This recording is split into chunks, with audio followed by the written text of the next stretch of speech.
రాష్ట్రంలో భూముల రిజిస్ట్రేషన్ విలువల పెంపుపై అధికారుల స్థాయిలో కసరత్తు ప్రారంభమైంది.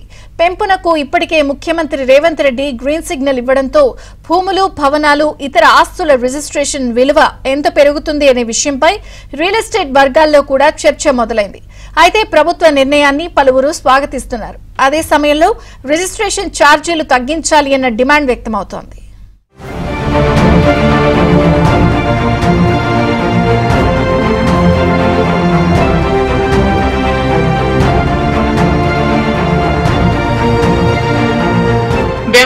వ్యవసాయేతర భూముల రిజిస్ట్రేషన్ విలువలను 50 నుంచి 100% వరకు పెంచేందుకు ప్రభుత్వం కసరత్తు ప్రారంభించింది.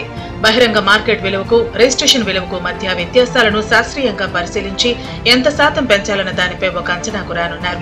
మార్కెట్ విలువకు, రిజిస్ట్రేషన్ విలువకు భారీ వ్యత్యాసం ఉన్న చోట 100%కి మించి కూడా పెంచాలనే అభిప్రాయంతో అధికారులు ఉన్నట్లు తెలుస్తోంది.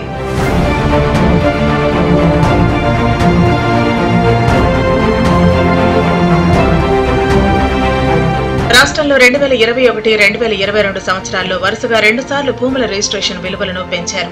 ఆ తర్వాత 2023లో ఎన్నికల సంవత్సరం కావడంతో పెంచలేదు. 2021 జూలై 22న పెంచినప్పుడు 30 నుంచి 50% వరకు పెంపుదల ఉంది.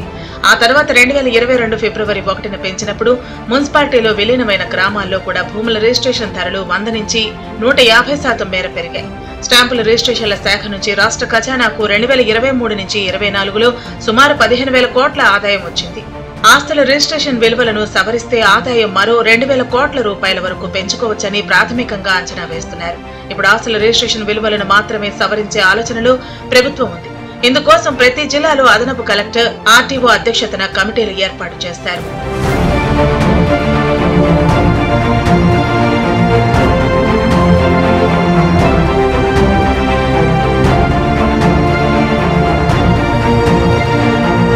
పట్టణాల్లో జేసీ, గ్రామీణ ప్రాంతాల్లో ఆర్టీఓ కార్యాలయంలో ఈ కమిటీలు పనిచేయనున్నాయి. రాష్ట్ర స్థాయి సలహా కమిటీలో చైర్మన్ గా కమిషనర్, సభ్యులుగా భూ ఆదాయ కమిషనర్, కన్వీనర్ గా రిజిస్ట్రేషన్ల విభాగం జాయింట్ ఇన్స్పెక్టర్ జనరల్ ఉంటారు. పట్టణ ప్రాంతాల కమిటీలో చైర్మన్ గా జాయింట్ కలెక్టర్, సభ్యులుగా మున్సిపల్ కార్పొరేషన్ కమిషనర్, పట్టణాభివృద్ధి సంస్థ ఉపాధ్యక్షుడు, సంబంధిత మున్సిపల్ కమిషనర్, కమిటీ కన్వీనర్ గా సబ్ రిజిస్ట్రార్ ఉంటారు. గ్రామీణ ప్రాంతాల కమిటీలో చైర్మన్ గా ఆర్టీఓ, సభ్యులుగా ఎంఆర్ఓ, ఎండీఓ, జిల్లా register, audit sub register, committee convener గా సంబంధిత సబ్ రిజిస్టర్ ఉంటారు. కంటోన్మెంట్ ప్రాంతాలకు కూడా కమిటీలు ఉంటాయి.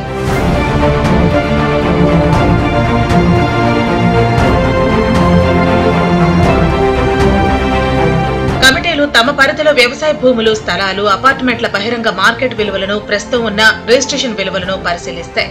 రెండింటి మధ్య అంతరం తక్కువగా ఉన్న చోట తక్కువ పెంపును సూచిస్తారు. ఎక్కువగా ఉన్న చోట భారీగా పెంపును సిఫార్సు చేస్తారు. వీటిని ప్రభుత్వం ఉన్నత స్థాయిలో పరిశీలించి సవరింపుపై తుది నిర్ణయాన్ని తీసుకుంటుంది. రాష్ట్ర స్థాయి కమిటీల సిఫార్సుల వివరాలు వచ్చిన తర్వాత ఎంత పెంచాలనే దాని మీద ప్రతిపాదనలు రూపొందిస్తారు. వాటిని ప్రభుత్వం ముందు పెడతారు.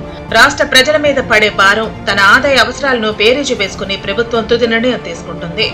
రాష్ట్రంలో భూముల ధరల్లో బహిరంగ మార్కెట్ కు, రిజిస్ట్రేషన్ ఛార్జీలకు మధ్య భారీ వ్యత్యాసం ఉన్నమాట నిజమే. అయితే వీటిని సరిచేస్తూ భూముల ధరలు ఆయా చోట్ల పెంచినా రిజిస్ట్రేషన్ ఛార్జీల విలువ తగ్గించాలన్న డిమాండ్ వ్యక్తమవుతోంది. ఎందుకంటే మార్కెట్ లో ఒక 30,000 రూపాయల బయ్యర్ కొండేది గవర్నమెంట్ వాల్యుయేషన్ ప్రకారం 5,000 రూపాయలు ఉంటుంది. దాంతో గవర్నమెంట్ చాలా నష్టం జరుగుతుంది.